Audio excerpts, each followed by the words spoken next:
لما بتبقى في مكان زي كرييتورز وانت اللي ماسكه بتتعرف على ناس تقيلة، بتتعرف على كونتنت كرييتورز تقال. انا مش بحاول ان انا اقعد اعظم في كرييتورز وفي المكان وفي الكونكشنز اللي بتبقى موجودة فيه، بس دي فاكت، دي الحاجة اللي موجودة معانا، ان احنا نشكر ربنا. عندنا الكلاينتس بتوعنا سليبرتيز في اليوتيوب، تقال مش صغيرين.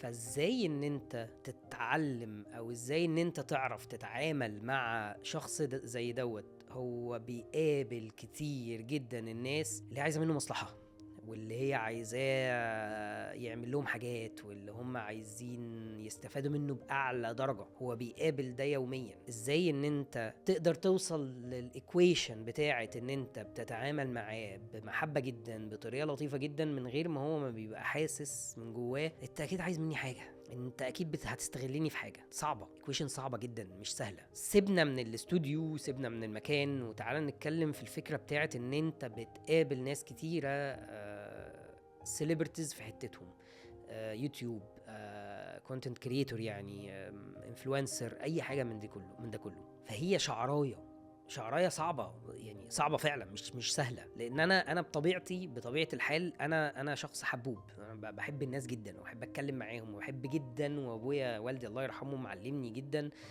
ان اسمع واتعلم وافهم من كل واحد.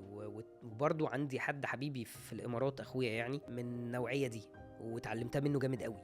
فكره ان انا ابقى قاعد وعمال بسمع وبتعلم وبفهم كل واحد بمجاله وبحتته وبطريقته، بيعمل ايه عشان يوصل للي هو فيه دلوقتي حالا. وده كانت فكرة اصلا بودكاست بتاع لقيتها، دي كانت فكرته الاساسية لما عملناه.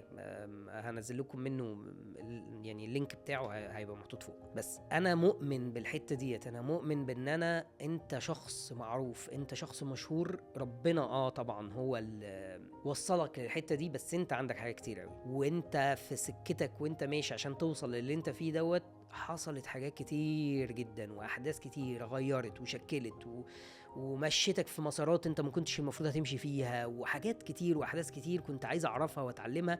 ودايما ده انا بعمله وانا قاعد مع الكونتنت كريتور ده او مع السليبرتي دوت، وانا قاعد معاه في اي قعده، بمنتهى الادب، بمنتهى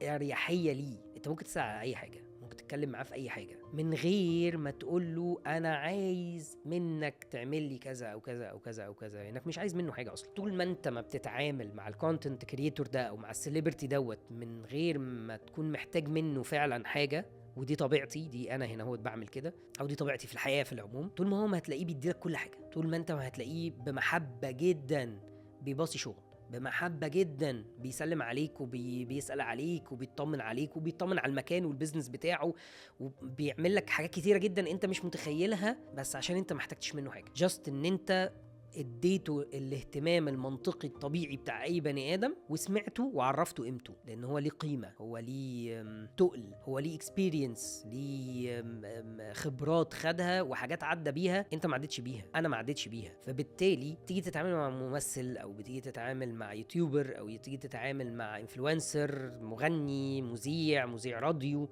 اي حاجه من هذا القبيل، هو مبدئيا لازم يبقى عارف ان انت ذو قيمه وهو ذو قيمه. لازم يبقى عارف ان انت اللي بتدير المكان ده وصاحب المكان ده وعندك خبرات هو كمان محتاجها. لازم ان وانت بتتعامل مع الشخص السليبرتي دوت تبقى مش مريل عليه، لان في الاخر كلنا بني ادمين وكلنا واحد، بس ربنا مشيك في سكه بقيت سيلبرتي فيها، تمام، او بسببها. وانا ممكن ابقى سيلبرتي باي طريقه ما، يعني انا سيلبرتي في وسط اصحابي، سيلبرتي وانا ماشي في الشارع كده في محمد بتاع السوبر ماركت تحت، باشا حبيبي ايه الاخبار، انا سيلبرتي، انا في حد عارفني انا تمام، انا زي الفل.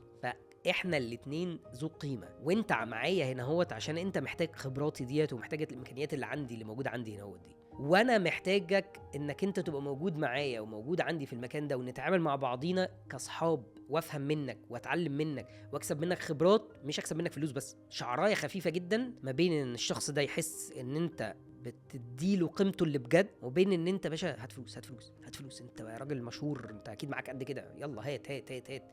ودي دي حاجه مرهقه ذهنيا لاي حد مشهور او اي حد معروف، ان هو ازاي هعرف ان اللي قدامي ده بجد بيحاول يخدمني ولا هو عايز مني حاجه؟ ولو هو عايز مني حاجه بقى اصلا هو عايز مني ايه وعايز يوصل لايه؟ طب امتى هكتشف ده؟ طب ازاي؟ طب لازم اخد حذري منه واخد بالي منه وي يا الله، تبوظ لك الشغل وتبوظ لك علاقاتك وتبوظ لك حاجات كتير قوي عشان بس انت حسست اللي قدامك ان انت عايز منه حاجه. انت مش عايز منه حاجه، هو جاي لك هنا اهوت علشان عايز منك حاجه. وده دايما اللي بقوله للتيم اللي معايا اللي بيتعامل دايركت مع بعض الكلاينتس، احنا شاطرين فبناء عليه الشخص ده معانا هنا وهو شاطر، فاحنا الاتنين في كتف بعض هنتقل بعض. فحاول تفرق وانت بتتعامل مع السليبرتي دوت. مبدئيا انا لسه يعني مش ههطل عليه، مش هديله اهتمام اللي هو ايه انت عندنا هنا هوت وانا شايفك.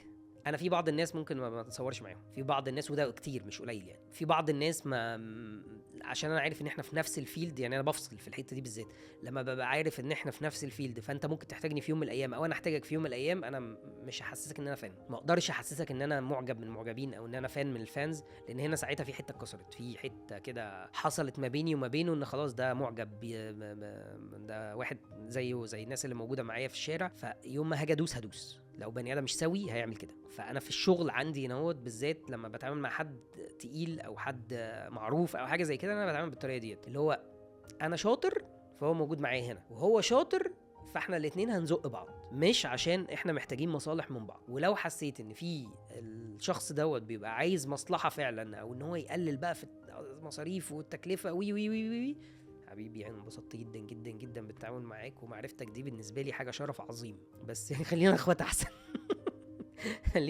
خلينا اصحاب يعني ولسه حاصله قريب مع شخص ما يعني، وراجل جميل قوي قوي قوي، واللي بوظ الدنيا حد شغال معاه يعني وكيل اعماله، هو اللي خرب كل حاجه بطريقه كده مش لطيفه يعني، فتخلى الواحد يضطر يتكلم بحديه، فما كانتش لطيفه يعني، ما كانش الشخص نفسه يعني. لان برضو خلي بالك انت طول ما انت بتتعامل مع حد معروف، انت ممكن تلاقي حواليه في الدايره اللي حوالين اللي يحاول يشكك فيك علشان هو شاكك فيك انك انت جاي تسرقنا، انت جاي تاخد مننا فلوس على الفاضي. فلو تهت معايا دوس شير واعمل لايك وسبسكرايب وفعل زر الجرس. وانا مينا الدويني ومعاكم، ولسه لسه قاعد معاكم وهكمل.